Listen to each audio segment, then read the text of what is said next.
Hi, I'm Helen.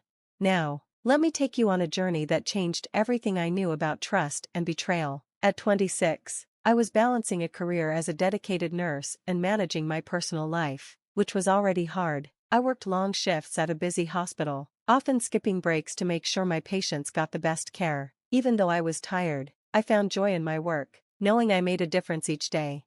But outside the hospital, another challenge was waiting for me, a financial burden brought on not by bad luck, but by my own family. My parents always acted like victims of bad situations, whether it was because of failed investments or unexpected medical bills. They always seemed to be struggling with money, and their stories were convincing. My heart went out to them every time. "We just need a little help to get back on our feet," they'd say, and I believed them, thinking their need for help was only temporary. Out of love and loyalty, I made a choice I would later deeply regret. I gave them my credit card, trusting their promise that it was just for a little while. That card was supposed to be a temporary solution, but as weeks turned into months and months into years, it became their endless source of money.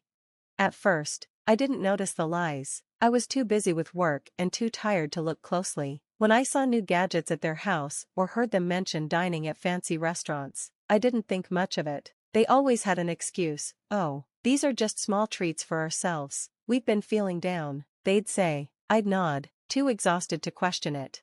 But slowly, the truth started to bother me. Things like a brand new TV or a designer watch on my dad's wrist began to catch my attention. They called it a small splurge and brushed off my confused looks. Then, one evening, everything became clear. I came home to find a delivery at my door, a luxury handbag ordered online with my credit card. That's when my suspicion turned into a harsh realization. I knew I had to confront them. As I drove to their house, the weight of betrayal pressed heavily on my heart. I walked in, holding up the handbag, my hands and voice shaking. "Mom, Dad, where did this come from?" "Oh, Helen, do you like it? We thought it might cheer you up. You've been working so hard," Mom said, her voice overly cheerful. "With my credit card? This has to stop. We need to talk about all these expenses," I replied, my heart heavy as I prepared for the difficult conversation ahead. They sat down, their faces shifting from surprise to defensiveness. I spread out months of credit card statements across the table, each one proving their betrayal. The room grew quiet as the truth of their actions became clear. This was the turning point, a moment when I had to take back control of my life and finances. Later, sitting at the bank, I stared at the loan officer in disbelief. "Declined? But my credit should be excellent." "I'm sorry, Helen, but your debt-to-income ratio is very high, and there are recent charges that are, well, quite extravagant," she explained. I grabbed the printout, scanning the charges. Hawaii, designer boutiques, none of it was mine. It hit me, my parents hadn't just taken advantage of me, they'd gone way too far. "I need to see every transaction from the last 6 months, I demanded, panic and anger rising in my voice. Armed with the records, I drove straight to my parents' house. The documents felt heavy, like the weight of their betrayal. I slammed the papers down on the kitchen table. "Mom, Dad, we need to talk, now," I said, my voice firm. "Helen, what's going on? You're scaring us," Mom said, glancing at the papers. "Scaring you? Look at these charges: Hawaii, luxury boutiques. When were you going to tell me about this?" I asked, my anger barely controlled. "Oh, Helen, we were going to tell you. We just needed a little break. You know, a bit of happiness," Dad said, his voice weak and pleading.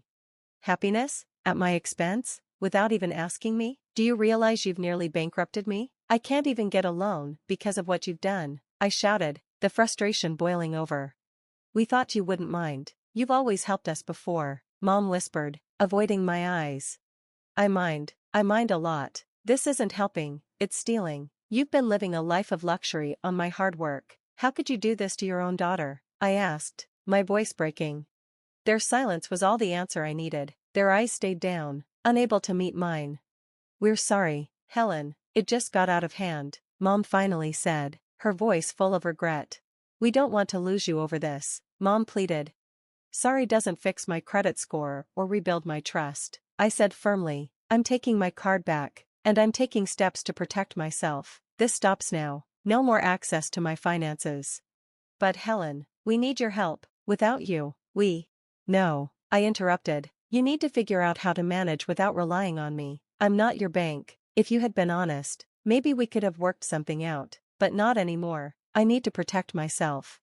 As I left their house, the air felt heavy, charged with the weight of our broken relationship. The drive home was a blur, my mind racing. This wasn't just about money, it was about respect and independence. I had been their safety net, their endless source of funds, but that was over. As I turned the key in my front door, I stepped into a new chapter of my life, one where I was no longer a victim of their choices, but in control of my own future. The day of their trip came, and I felt a mix of dread and determination. Watching Mom and Dad pack, chattering excitedly about beaches and luau's, made my heart ache. They were so lost in their fantasy, funded by my hard work, that they didn't notice the storm of emotions inside me. "Hey, I got you a new credit card. The old one's been acting up, keeps getting declined at the scanner. I don't want you to have any issues on your trip," I said, keeping my voice steady even though my emotions were all over the place.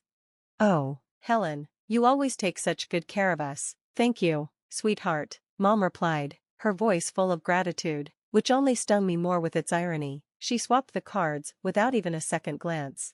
Watching them pack, I added, "Make sure you keep it safe and don't lose it, okay?"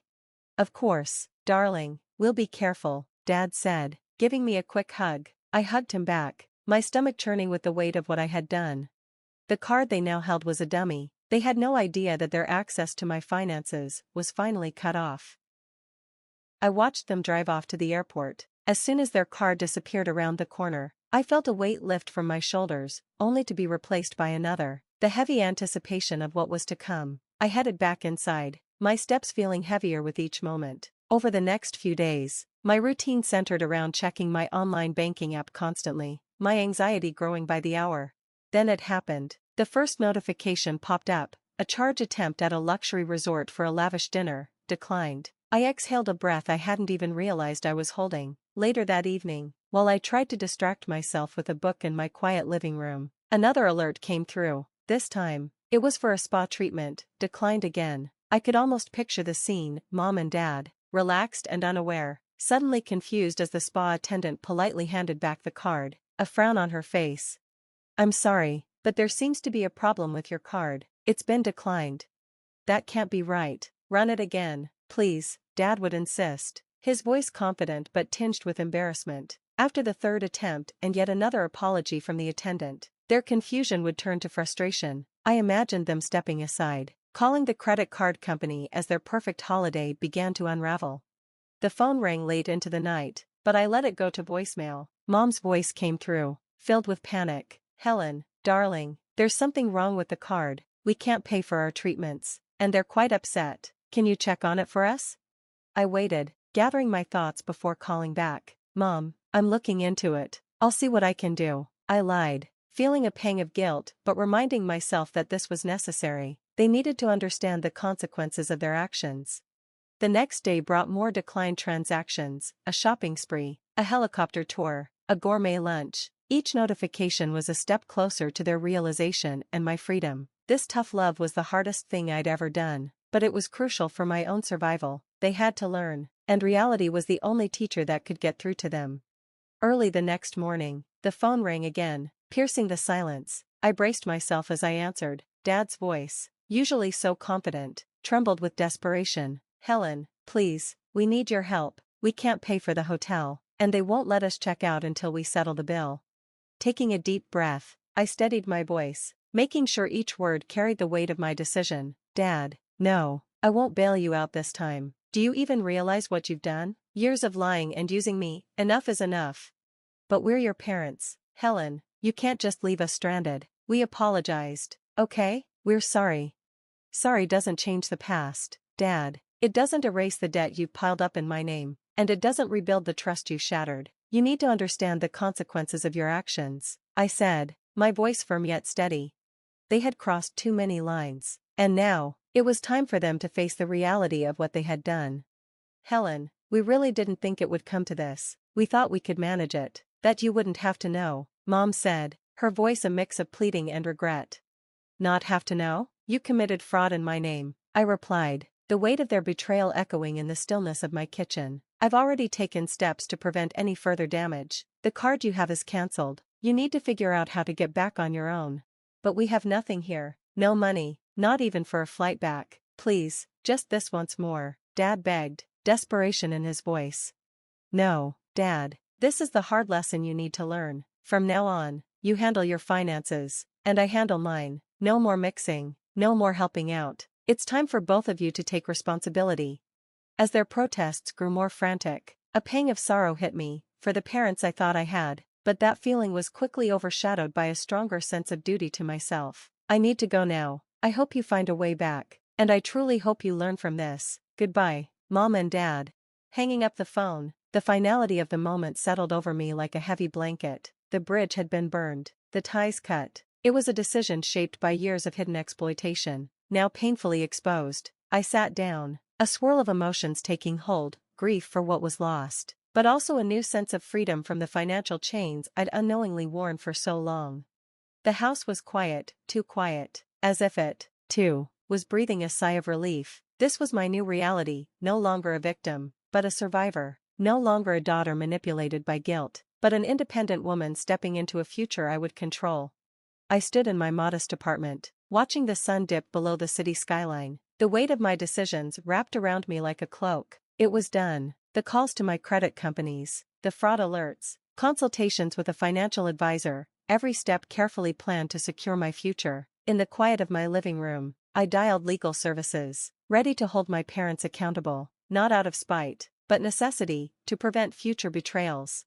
Yes, I'd like to discuss options for financial fraud committed by family members, I said to the person on the other end. Their reassurances were a balm to my frayed nerves. With each action, I felt the chains of my old life, one defined by their needs and deceit, fall away. I was forging a new path, one that was finally mine.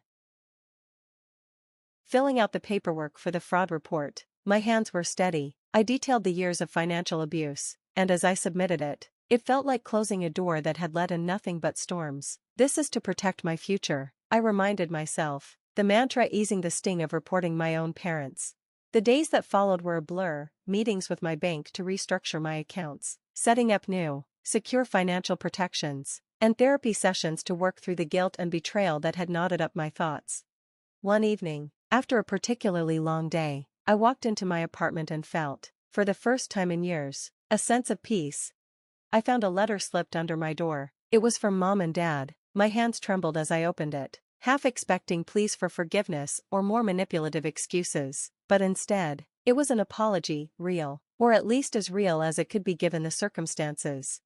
We understand now the pain we've caused, they wrote. While we can't undo the past, we hope you can find it in your heart to forgive us someday. We're getting the help we need to manage our finances and our lives.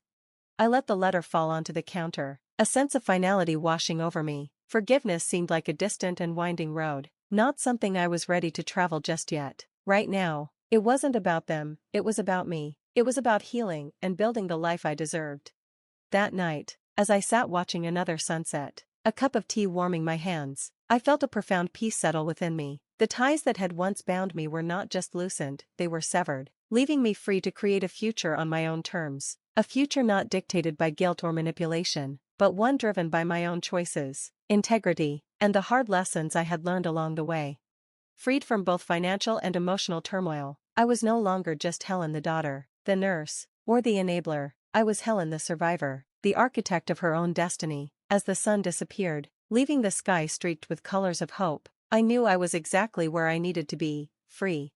Now that Helen has taken bold steps to free herself from financial and emotional manipulation, how would you handle a similar situation with someone close to you? Would you be able to make the tough decisions necessary to protect yourself? Let's discuss in the comments below. Share your thoughts and experiences. If you found Helen's journey inspiring or thought-provoking, don't forget to like this video and subscribe to our channel for more stories like this. Your support helps us bring these important narratives to light. Thanks for watching, and I look forward to reading your comments.